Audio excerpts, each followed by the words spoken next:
हाँ दोस्तों, कैसे हैं आप लोग। आई होप सभी लोग बढ़िया होंगे, स्वस्थ होंगे, मस्त होंगे, पढ़ाई कर रहे होंगे। आज जो है इस लेक्चर में हम बात करेंगे विद्युत विभव की, विभवांतर की, और जो है ओम के नियम की।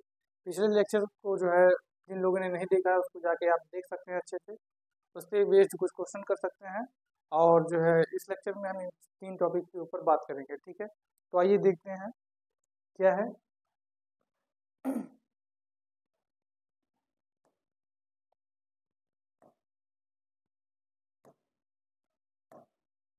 हम बात करेंगे विद्युत विभव की।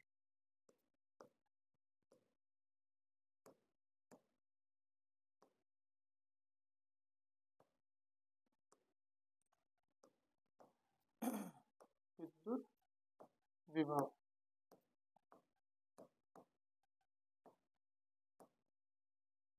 इसको बोलते हैं इलेक्ट्रिक पोटेंशियल। Electric potential.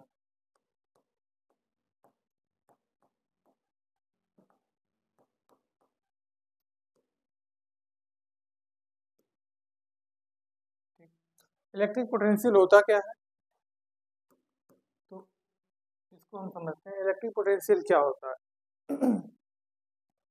मान लेते हैं कोई परीक्षण आवेश है। परीक्षण आवेश को क्यू नॉट से रिप्रेजेंट करते हैं। तो परीक्षण आवेश एक अति सूक्ष्म धनावेश होता है।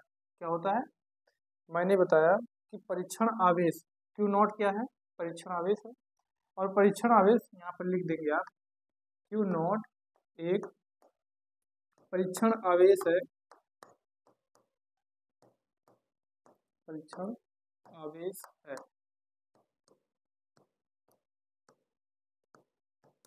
तो परीक्षण आवेश होता क्या है, परीक्षण आवेश,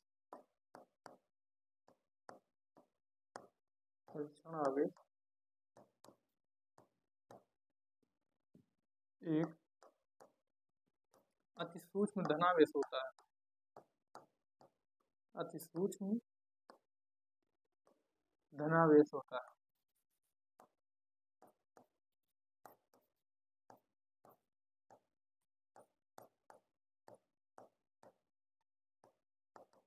ठीक। तो ये क्यू नॉट एक धनावेश है, तो अपने चारों तरफ विद्युत बल रेखाएं निकालेगा। यानी कि अगर ये आवेश है तो अपने चारों तरफ एक इलेक्ट्रिक फील्ड जनरेट करेगा। ठीक है। और इससे कुछ दूरी पे, जो दूरी फिक्स नहीं है, एक दूसरा आवेश क्यू है। ठीक है। तो ये दूरी आपकी फिक्स नहीं है, यहाँ से यहाँ तक की दूरी। इसके अंदर कोई पॉइंट हम मान लेते हैं पॉइंट ए है। ठीक है।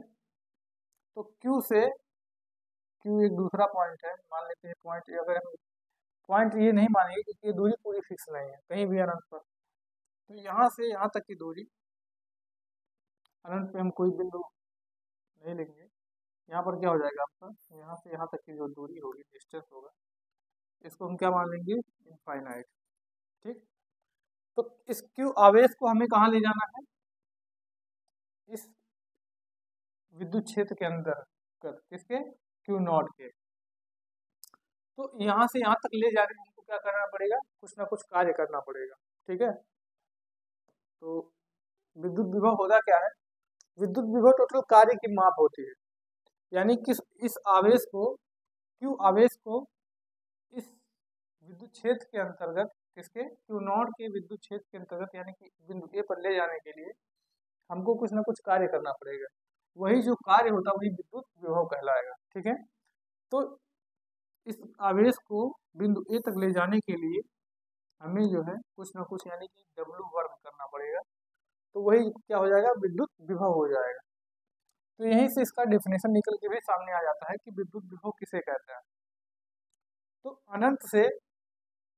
अनंत से किसी आवेश को विद्युत क्षेत्र के किसी बिंदु पर ले जाने के लिए जो हमको कार्य करना पड़ता है, वही उस बिंदु पर विद्युत विभव होता है। फिर से बात सुन लेते हैं कि किसी आवेश को, किसी आवेश को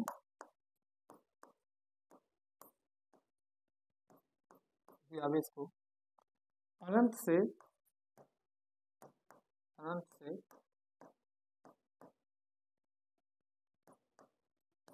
विद्युत क्षेत्र के भीतर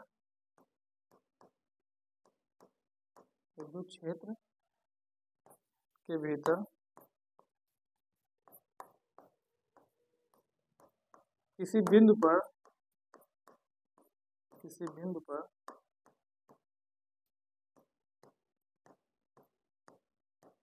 ले जाने के लिए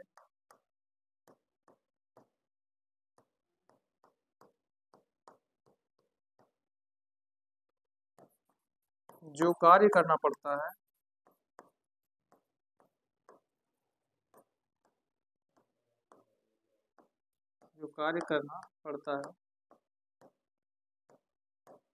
वही उस बिंदु पर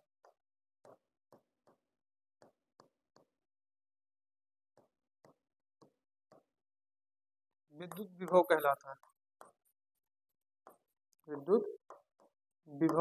है।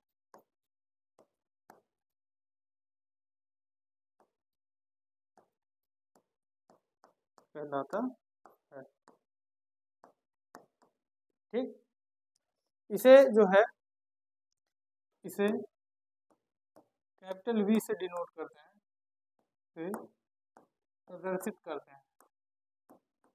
ठीक है, इसे कैपिटल V से प्रदर्शित करते हैं। ठीक, तब Q आवेश को बिंदु A तक ले जाने के लिए जो हमको W वर्ग करना पड़ता है, वही उस बिंदु पर क्या हो जाएगा, विद्युत विभव हो जाएगा। तो यहाँ से V बराबर हो जाएगा आपका फार्मूला, V बराबर W/Q। ठीक है, Q आवेश को ले जाने में W वर्ग करना पड़ा, तो V बराबर हो जाएगा W/Q। इसका जो मात्रक होगा लिखेंगे मात्रक लिखेंगे वोल्ट, या तो वोल्ट होगा या जूल प्रति कूलाम, क्योंकि कार्य का मात्रक जूल होता है और आवेश का मात्रक कूलाम होता है, तो जूल प्रति क्या हो जाएगा, कूलाम इसका मात्रक। ठीक है, तो आप नोट कर लेंगे।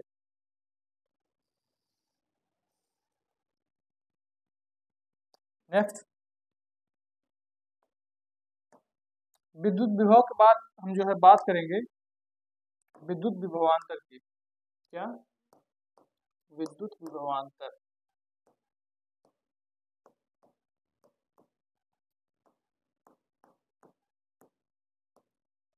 यानी कि इलेक्ट्रिक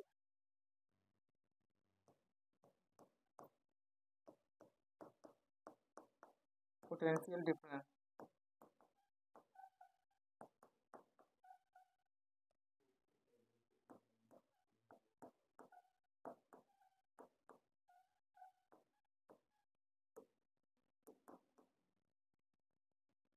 इलेक्ट्रिक पोटेंशियल डिफरेंस ये क्या होता है,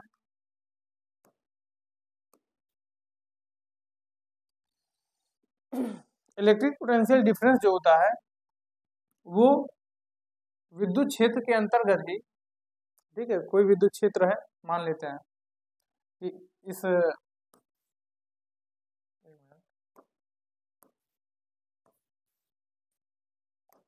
कोई विद्युत क्षेत्र है, मान लेते हैं एक Q0 है, एक परीक्षण आवेश है, अपने चारों तरफ क्या निकाल रहा है, इलेक्ट्रिक फील्ड लाइंस निकाल रहा है, यानी कि विद्युत बल रेखाएं इनको निकाल रहा है।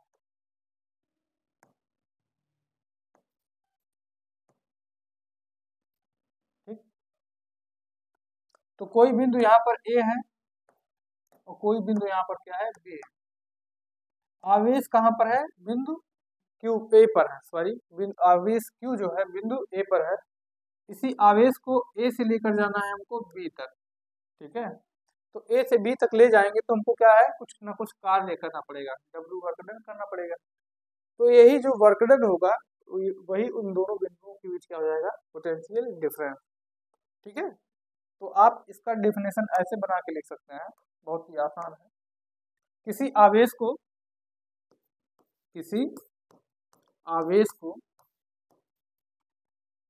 अगर आपको ना समझ में आए तो एक बार फिर से देख लीजिए। यही आवेश जो Q होगा, जो कि बिंदु A पर है, इसी को बिंदु A से B तक ले जाएंगे। ठीक है, तो बिंदु A से बिंदु B तक ले जाएंगे तो हमको W वर्क डन करना पड़ेगा, W कार्य करना पड़ेगा। तो वही जो है इन दोनों बिंदुओं के बीच क्या हो जाएगा, पोटेंशियल डिफरेंस, विभवांतर हो जाएगा। तो इस डेफिनेशन से पूरा स्पष्ट हो जाएगा। आप लिख लेंगे, किसी आवेश को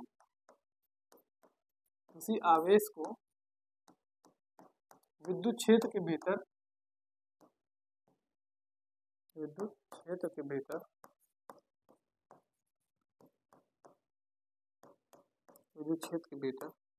एक बिंदु से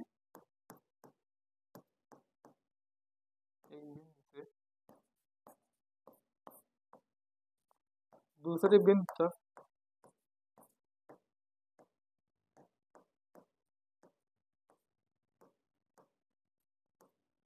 ले जाने में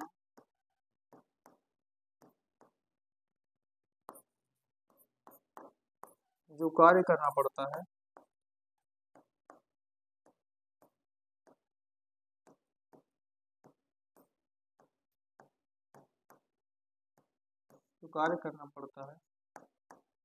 वही उन दोनों बिंदुओं के बीच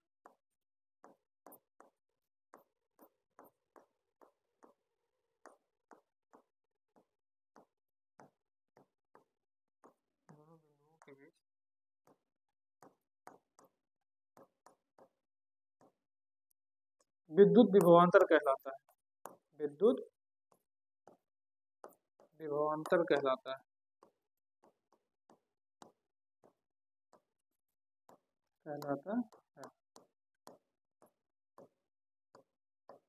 ठीक है,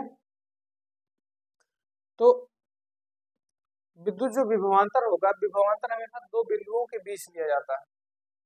तो ये आवेश जो है बिंदु A से बिंदु B तक जा रहा है, तो इन दोनों बिंदुओं के बीच जो विभवांतर होगा बिंदु A और बिंदु B के बीच, इसको हम लिख सकते हैं, क्योंकि इसका विभव ज्यादा होगा, यानी कि हम लिखेंगे विभवांतर VB। ठीक है, VB minus VA equal to हो जाएगा W/Q। ठीक, इसी चीज को विभवांतर को हम डेल्टा V से भी लिख सकते हैं प्रदर्शित करके, तो V इक्वल टू हो जाएगा W/Q। ये दोनों फार्मूला सही है। ठीक है, आप दोनों लिख लेंगे। इसका भी मात्रक वही होता है जो कि विद्युत विभव का होता है, तो मात्रक ले लेंगे। मात्रक हो जाएगा आपका,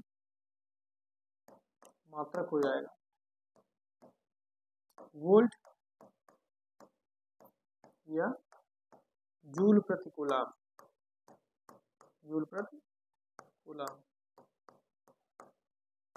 इसको आप नोट कर लेंगे।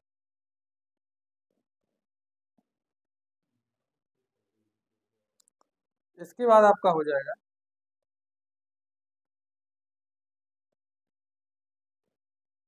विद्युत विभवांतर को समझने के बाद हम समझते हैं ओम का नियम।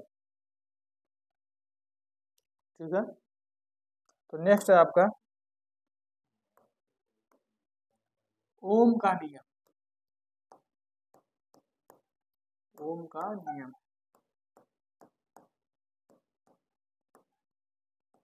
बहुत ही इंपॉर्टेंट है यूपी बोर्ड परीक्षा के लिए। ओम्स लॉ,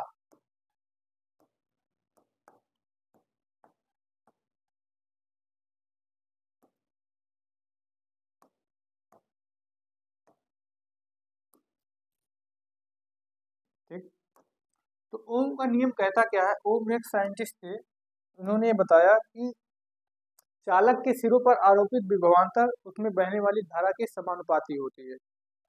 ये आपको बिल्कुल नहीं समझ में आया होगा, लेकिन मैं आपको समझा दे रहा हूँ। पहले समझा दूंगा, उसके बाद फिर इसका डेफिनेशन में लिखवाऊंगा। मान लेते हैं एक तार है, ये तार है, इसकी मोटाई पे मत जाना आप लोग, क्योंकि मोटाई एक समान नहीं है।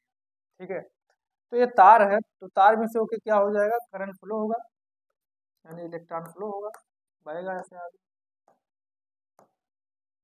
तो जो ओम साहब थे उन्होंने ये बताया कि इस तार को कहीं ना कहीं कुछ वोल्टेज दिया जाएगा, कोई ना कोई वोल्टेज जोड़ा जाएगा इसको, जिसमें से करंट होके पास करेगा। वोल्टेज यानी कि बैटरी कोई दिया गया,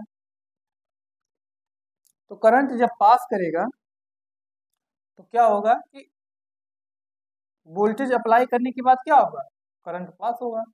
तो ओम का नियम यही कहता है कि किसी चालक तार के सिरों पर आरोपित विभवांतर यानी कि जो वोल्टेज होगा उसमें बहने वाली धारा यानी कि जो आई होगा उसके समानुपाती होगा।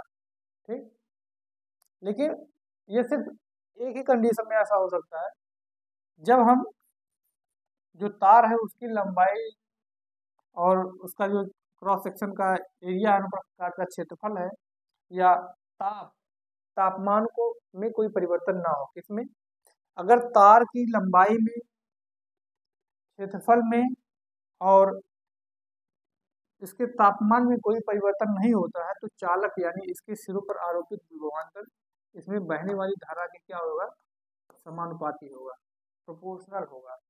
यही ओम का नियम। अब इसी चीज को मैं डेफिनेशन के फॉर्म में लिखवाता हूँ, क्योंकि V डायरेक्टली प्रोपोर्शनल टू क्या हो जाएगा, I है। इसी चीज को मैं डेफिनेशन के फॉर्म में लिखवाता हूँ।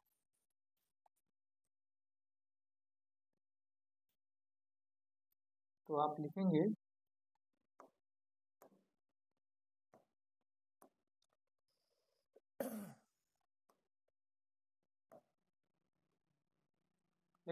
किसी यदि किसी चालक तार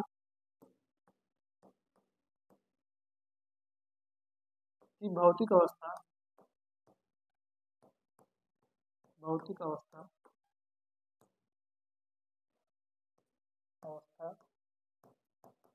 जैसे कि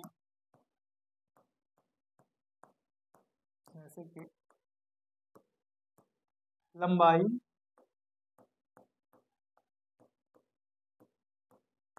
तापमान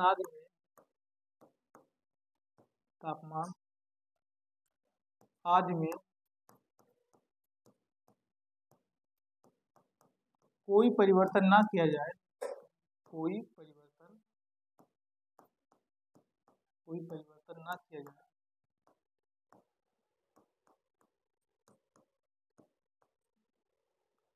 जाए तो चालक तार के सिरों पर आरोपित विभवांतर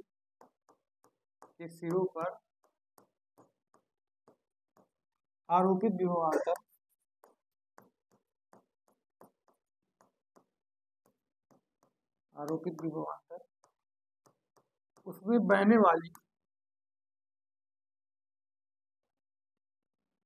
विभवांतर तथा उसमें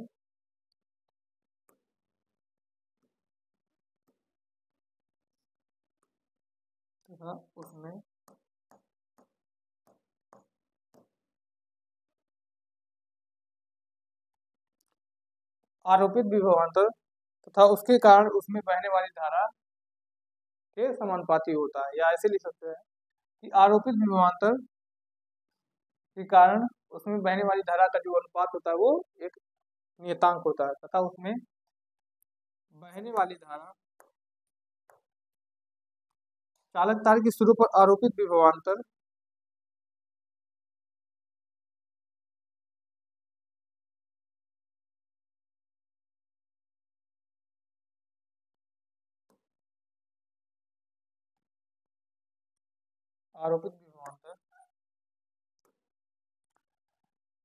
चालक तार के सिरों पर आरोपित विभवांतर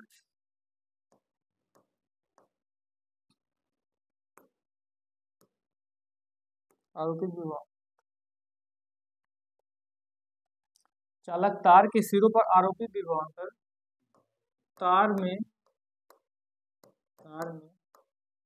बहने वाली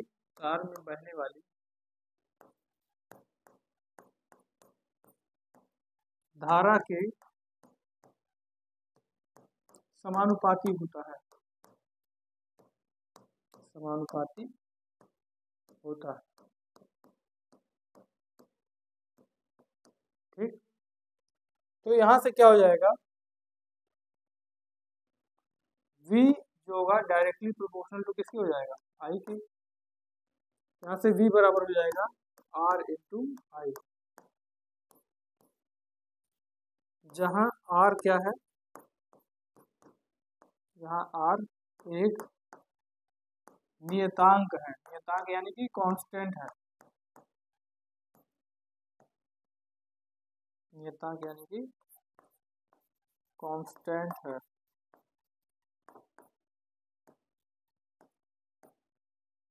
ठीक है, जिसे चालक तार का प्रतिरोध कहते हैं।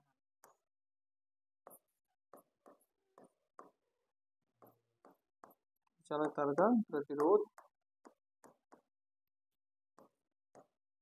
कहते हैं।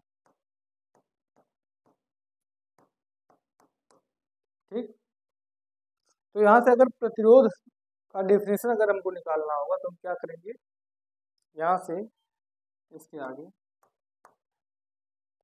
R बराबर हो जाएगा V बाई आई, R बराबर क्या हो जाएगा, V बाई आई। तो प्रतिरोध का क्या डेफिनेशन हो जाएगा, प्रतिरोध का डेफिनेशन ये हो जाएगा कि किसी चालक तार के सिरों पर आरोपित विभवांतर तथा उसमें बहने वाली धारा का अनुपात को हम क्या बोलेंगे, प्रतिरोध बोलेंगे। तो प्रतिरोध किसे बोलेंगे, प्रतिरोध क्या होगा, किसी चालक तार के सिरों पर आरोपित विभवांतर तथा उसके कारण उसमें बहने वाली धारा का अनुपात जो है को हम प्रतिरोध कहते हैं। ठीक है, तो चालक तार के सिरों पर आरोपित विभवांतर तथा उसमें बहने वाली धारा का अनुपात प्रतिरोध कहलाता है। ठीक है, तो यहाँ से आप प्रतिरोध का जो है डिफिनेशन लिख सकते हैं। प्रतिरोध क्या हो जाएगा,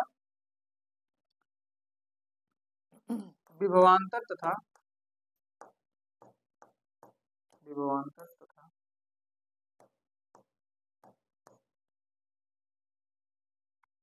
बहने वाली धारा का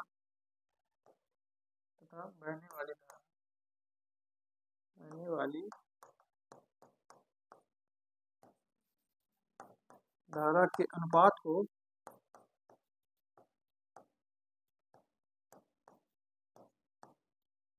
बहने वाली धारा के अनुपात को प्रतिरोध कहते हैं, प्रतिरोध कहते हैं।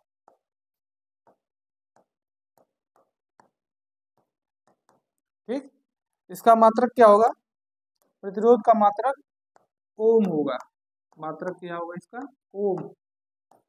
जिन्होंने खोजा उन्हीं के नाम पे रख दिया गया, तो हो जाएगा इसका मात्रक ओम।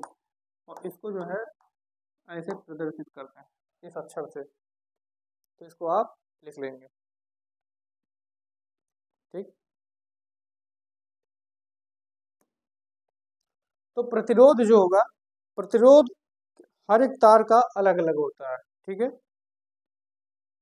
अगर हम तार के ऊपर जो है, जैसे तार प्रतिरोध क्या होता है, प्रतिरोध जो होता है वोल्टेज और धारा का अनुपात होता है। ठीक है, तो अगर चालक तार का हम जो है तापमान ना बदलें, जो तार है अगर उसमें तापमान ना बढ़े और लंबाई और उसके क्षेत्रफल में वृद्धि ना की जाए या कमी, और जो है कमी ना की जाए ना बढ़ाई जाए, तो उसके जो अनुपात होंगे क्या होंगे, समान होंगे, यानी कि प्रतिरोध हमेशा एक समान आएगा। इसके बाद हम देखते हैं कि वह चीजें, ठीक है, वह कंडीशन जिन पर चालक तार का प्रतिरोध निर्भर करता है। ठीक है, तो वह कारक जिन पर चालक तार का प्रतिरोध निर्भर करता है, वह कारक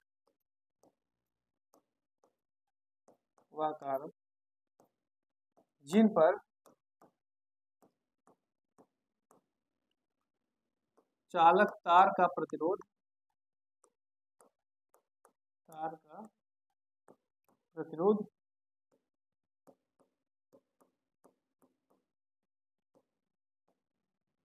निर्भर करता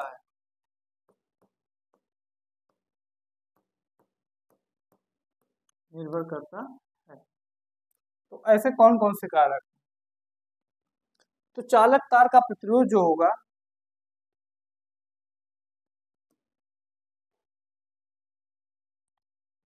ठीक। तो चालक तार का प्रतिरोध बेसिकली क्या होगा, कितने चीजों पर निर्भर करेगा,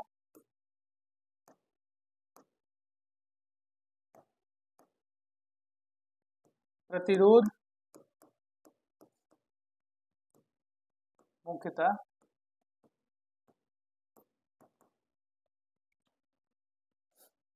दो चीजों पर निर्भर करता है, दो चीजों पर,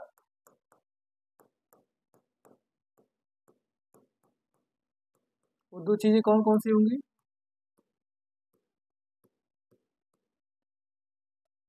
निर्भर करता है।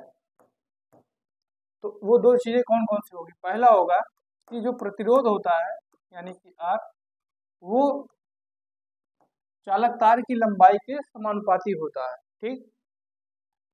दूसरी बात हो जाएगी, जो प्रतिरोध होता है वो चालक तार के अनुप्रस्थ काट के क्षेत्रफल के क्या होता है, व्युत्क्रमानुपाती, यानी कि R directly proportional to 1/a के होता है। इन दोनों को एक साथ जब हम मिलाएंगे तो R हो जाएगा डायरेक्टली प्रोपोर्शनल टू L/a।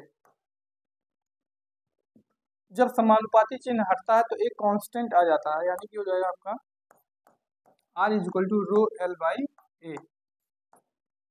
ठीक। जहां रो क्या है, जहां रो एक नियतांक है,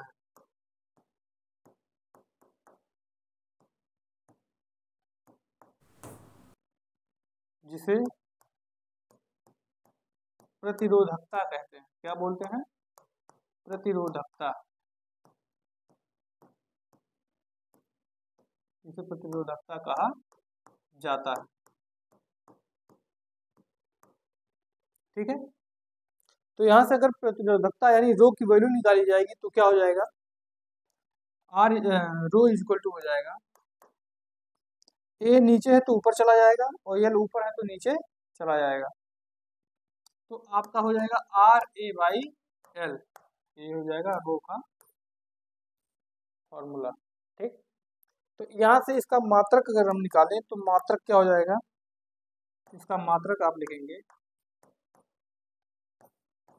मात्रक हो जाएगा ओम इंटू मीटर,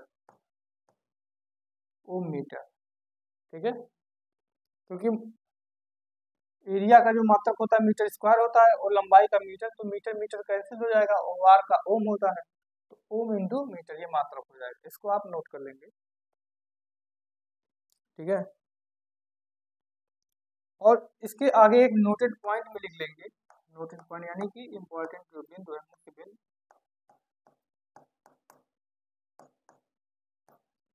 ठीक। उसमें नोट करेंगे आप कि प्रतिरोध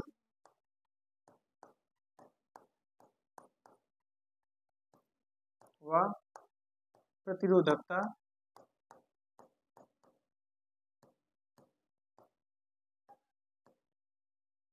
प्रतिरोधकता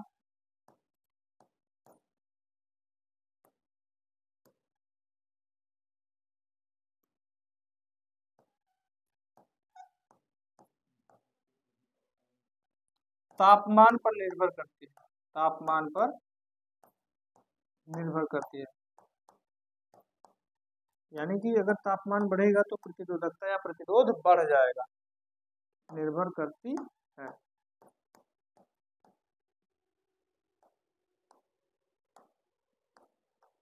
ठीक। ये हो जाएगा। तो इसको आप इतना नोट कर लेंगे।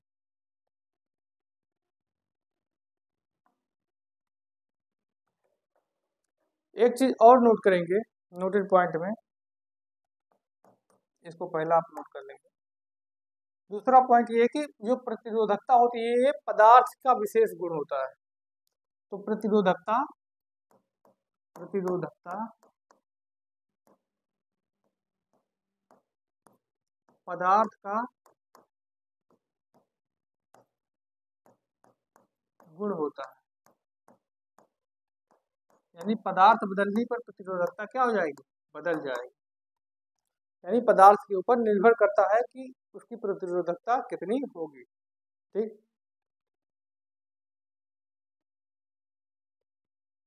तो नेक्स्ट पॉइंट लिखेंगे, नोटेड पॉइंट में ही रहेगा। दूसरा पॉइंट हो गया, तीसरा पॉइंट लिखेंगे,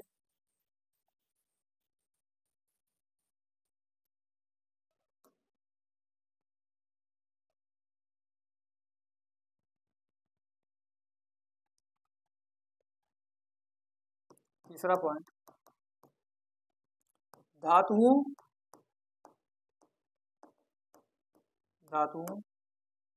तथा मिश्र धातुओं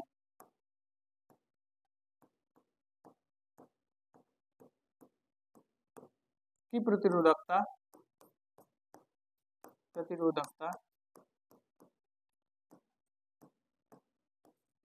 10⁻⁸ ओम मीटर से 10⁻⁶ ओम मीटर तक होती है,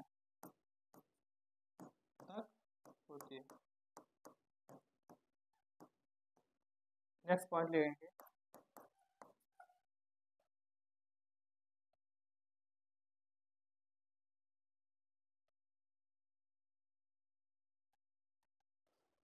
नेक्स्ट पॉइंट,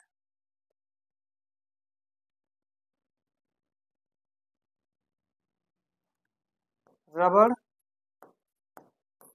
या कांच जैसे विद्युत रोधी पदार्थों की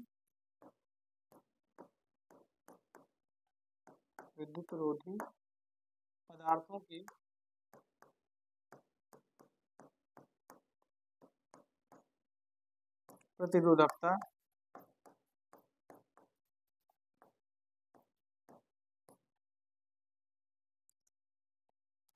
10⁻15 ओम मीटर से 10⁻12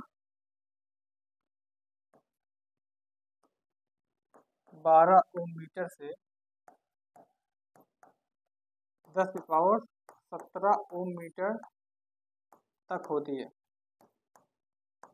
ये एमसीक्यू के लिए बहुत ही इम्पोर्टेंट है, तो इसको आप नोट कर लेंगे, ठीक है। तो इतना यहाँ तक आपका ये टॉपिक कंप्लीट हो गया। तो दोस्तों अगले लेक्चर में हम बात करेंगे प्रतिरोधों के संयोजन की, यानी कि श्रेणी क्रम संयोजन, समांतर क्रम संयोजन, और उसके बाद जो है विद्युत धारा का तापीय प्रभाव पढ़ेंगे और पावर पढ़ेंगे। यहीं पे आपका ये टॉपिक कंप्लीट हो जाएगा। तो अगले लेक्चर में आपका ये जो चैप्टर है कंप्लीट हो जाएगा। फिर उसके बाद उसके ऊपर बेस्ड जो है बहुविकल्पीय प्रश्न करेंगे और आंकिक प्रश्नों को भी सॉल्व करेंगे। तब तक वीडियो को देखने के लिए आप लोगों का बहुत बहुत धन्यवाद। चैनल को लाइक करिए, सब्सक्राइब करिए और अपने दोस्तों के साथ शेयर करिए।